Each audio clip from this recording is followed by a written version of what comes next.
There's a lot of different ways to make the Hardgroove bass line, and today I'm going to be showing you two. I'm going to be using these templates from our Ultimate Hardgrooves 4-pack.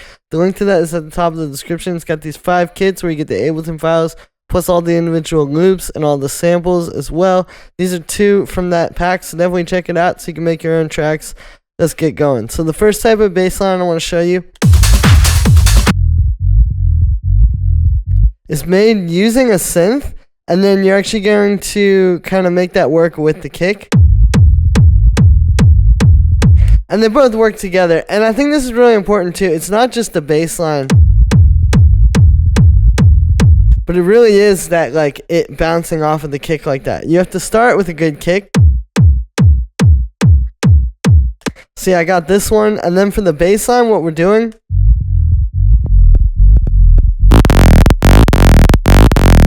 is it's this. You can see it's this MIDI file. If I put it up, you can really hear the melody that's going on.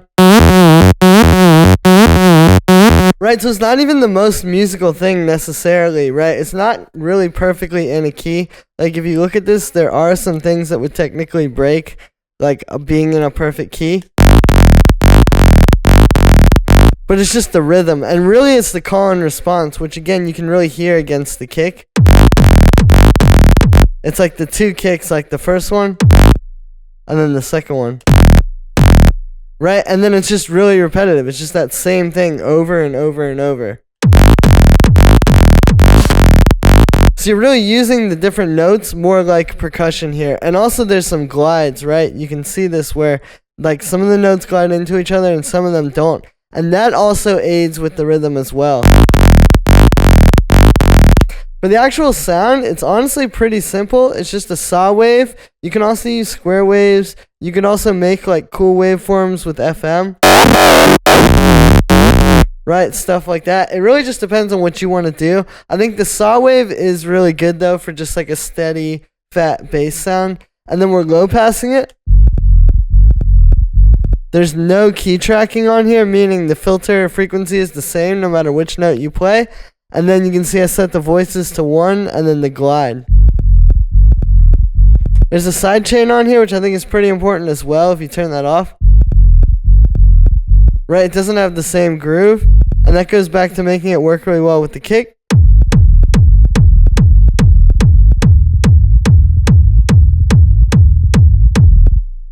Then there's this. You see when I turn this EQ on, here's without it. With it.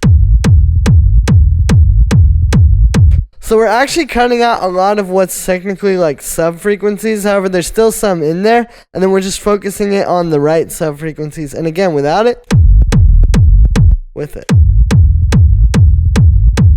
So it really makes this whole thing work well. Especially when you're moving kind of fast like this with, 144 BPM. Just cutting a bit of that super, super low end can be good. And I'm even cutting out a bit of the highs. So we're just making sure that it's just right into this range. So yeah, it's a lot cleaner. And you can see there's even a bit of that subcut on the kick too. Now, where you're going to cut this depends on each different case. So I can't necessarily tell you, but, you never really want to go higher than like 70, 80. But it just focuses the bass and then also cutting the highs. And the last thing here is the utility, which converts it to mono. So the reason I'm doing that is because sometimes when you do this low cut, I don't know if you can hear that, but you can end up with weird phase issues. So I just converted to mono to be really safe. And yeah, that's the first type of bass line. So you can use synths to make these bass lines. Another really popular way of doing it though is using like toms. Right, and that gives you more of this kind of like more tribal techno sound.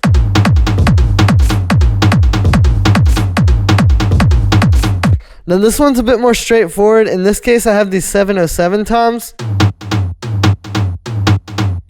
Right, doing like this really repetitive. Again, it's always going to be like one simple thing just over and over and over. But then you can see, even though this is only that long, then there's this other thing under it. Which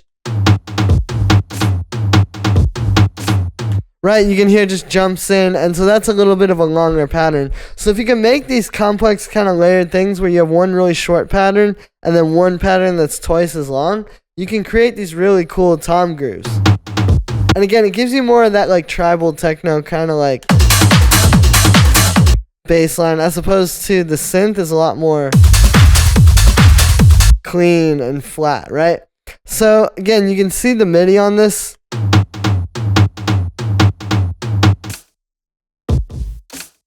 Right, and then this one. As far as the processing goes, then what I like to do is put those in a group and sidechain them. And sometimes even, in this case I liked it not like this, but you can also do this. Right, and just low pass it. That works well too. You can hear it makes the whole track sound different, but in this case I thought it sounded really good. Just like that. Then on the group there, so the side chaining is happening there, but then I have a group with the kick and this. And we're cutting a bit of sub there, so if I turn that off. Again, you can hear it's just a bit cleaner, and also with the overall like mastering, it's gonna clean it up a bit as well, and then we're converting this to mono afterwards. So that is the two different types of hard groove bass lines that pretty much every different track is going to have. If you can master the techniques I showed in this video, you can make pretty much any hard groove track. So that's going to be it for this one, guys. I hope you enjoyed. Make sure to like this video as well as subscribe. Let me know if you want to see more of these kind of videos in the comments. Like I said in the beginning, you can get Ultimate Hardgrooves 4, the pack which has both of these templates in it, plus a whole bunch of other ones and all the samples and individual loops as well. So you can really build your own tracks right away as soon as you download it. Thanks for the support, everybody, and I'll see you tomorrow with another video.